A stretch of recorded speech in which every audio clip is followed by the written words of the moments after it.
बिस्मिल्लाहिर्रहमानिर्रहीम। मोहतरम नाज़रीन अस्सलाम वालेकुम। जैसा कि कॉर्लोस उस्मान का 133 वॉल्यूम उसके बारे में ये कहा जा रहा था कि वो बुध की रात को रिलीज़ नहीं होगा, और उसकी वजह ये बताई जा रही थी कि महमद मुश्ताक और इसी तरह बोराक जो है वो तुर्कमानिस्तान और इसी तरह पाकिस्तान के दौरों पर थे, जिसकी वजह से शूटिंग नहीं हुई। और हमने 131 और 132 वॉल्यूम तो देख लिया था, लेकिन इसकी शूटिंग नहीं हुई। वो उसकी वजह नहीं थी।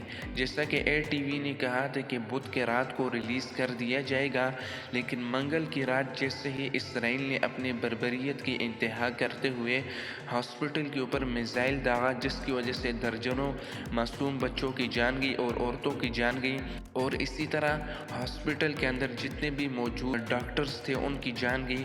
उसकी वजह से तुर्की के अंदर 3 रोज़ा शोक का ऐलान किया गया, और उसकी वजह से ATV ने रात को कहा कि हम लोग इसको रिलीज़ नहीं करेंगे, यानी 133 वॉल्यूम को। तो प्यारे भाइयों, इसी वजह से इसको रिलीज़ नहीं किया गया। और उसके साथ साथ हमें गज़ा के मुसलमानों के लिए दुआ भी करनी चाहिए, और जितना हमसे हो सके हम उनके लिए मदद करें।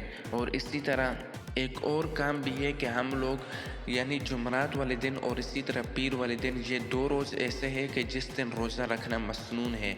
इस दिन अगर हम रोज़ा रख लें और अपने उन प्यारे मुसलमान भाइयों के लिए जो गज़ा के अंदर महसूर है उनके लिए दुआ करें अफ्तारी के वक्त, तो अल्लाह रब्बुल इज़्ज़त शायद हमारी दुआओं को कबूल करे। क्योंकि हुक्मरान तबका जो है उसके अंदर तो थोड़ी सी भी गैरत नहीं, यानी 57 इस्लामी मुल्क को देखे और उसके अंदर कोई ऐसा मुसलमान नहीं जिसके अंदर थोड़ी सी भी गैरत हो कि वो हमारी मुसलमानों की मदद करे।